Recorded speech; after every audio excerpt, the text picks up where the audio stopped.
Bonjour, nous sommes le Conseil national du numérique. 15 femmes et 15 hommes bénévoles, de la société civile, des entrepreneurs et même un philosophe. Bref, il y a un peu de tout au CNUM. Surtout, nous sommes indépendants et nous rendons des avis et des recommandations au gouvernement sur l'impact du numérique sur la société et l'économie, et nous ne sommes pas toujours d'accord avec lui. Dernièrement, le Premier ministre nous a chargés d'organiser une grande concertation sur le numérique. Grâce à vous, nous avons recueilli sur notre plateforme en ligne 17 678 contributions en quelques mois. Après plusieurs mois de débats en région comme à Paris, nous lui avons remis 70 propositions concrètes réparties en 4 thématiques, consultables sur notre site. Tout cela contribuera à élaborer un plan d'action pour mettre à jour notre pays et agir au niveau européen et international. Partie 1, loyauté et liberté dans un espace numérique en commun. Hé, vous, oui, chut. Savez-vous que ce que vous faites sur Internet est observé de près? Ça intéresse beaucoup de monde, à commencer par les géants du numérique, des types qui vous adorent. Et pour cause, l'Europe est un marché de 500 millions de consommateurs où ils ne paient quasiment pas d'impôts. Ces géants collectent toutes sortes d'informations sur nous et ne respectent pas toujours nos droits les plus basiques. Les citoyens devraient pouvoir reprendre la main sur leurs données et choisir avec qui ils les partagent. Mais votre vie privée intéresse aussi certains États. Les risques de dérive sont immenses. Et notre gouvernement s'aventure sur ce terrain dangereux. Pourtant, ce n'est pas au pouvoir exécutif de décider seul avec l'aide d'un algorithme qui est en faute. Pour nous, Internet doit rester un bien commun. Son principe de neutralité n'est pas négociable. Certains fournisseurs d'accès voudraient vendre plus cher l'accès à des sites plus rapides et tentent par tous les moyens de convaincre nos décideurs. La concurrence serait alors tout à fait déloyale et favoriserait les sites les plus riches. Impossible dans ces conditions d'éviter de larges monopoles. Catastrophique, non? Partie 2, vers une nouvelle conception de l'action publique. Ouverture, innovation, participation. Le fossé entre citoyens et décideurs ne cesse de s'agrandir. L'heure est venue d'intégrer de manière régulière les citoyens, les entreprises, les associations à l'élaboration des politiques publiques. Alors, donnons de nouveaux moyens d'agir aux citoyens. Cela vaut aussi pour la conception et l'amélioration des services publics. Aujourd'hui, si un agent a une idée, c'est très compliqué.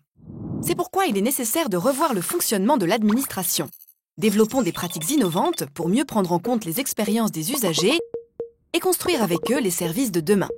Le numérique peut être mobilisé pour simplifier nos démarches personnelles.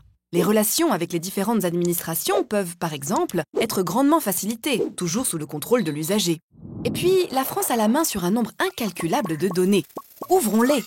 Cela déclenchera un grand élan entrepreneurial, créera de la transparence et permettra à l'État d'améliorer ses services en recueillant de nouvelles idées auprès de la société civile. Partie 3, mettre en mouvement la croissance française vers une économie de l'innovation. On a trop souvent tendance à croire que l'innovation est seulement technologique. Pourtant, l'innovation est partout. Regardez cette entreprise de fabrication de biscuits. Il y a 10 ans, c'était une PME comme une autre. Et puis un jour, ils ont innové. Le groupe s'est métamorphosé et s'organise à présent de manière plus transversale. L'ensemble des salariés participent à la création et au développement des produits. L'entreprise a triplé son chiffre d'affaires et est devenue 2e biscuitier français. La réussite de l'entreprise est telle que les équipes ont ouvert une 2e usine en levant de l'argent auprès de particuliers sur un site de financement participatif. Et chacun a ainsi pu devenir un peu propriétaire de l'entreprise. La boîte a ainsi pu investir et les particuliers se sont sentis concernés par le projet. Et comme le biscuitier a également mis les brevets de son biscuit en open source, des innovations externes ont été proposées et de nouveaux services, produits et emplois ont vu le jour. Et oui, c'est ça l'innovation nouvelle génération. Partie 4, solidarité, équité, émancipation, enjeux d'une société numérique.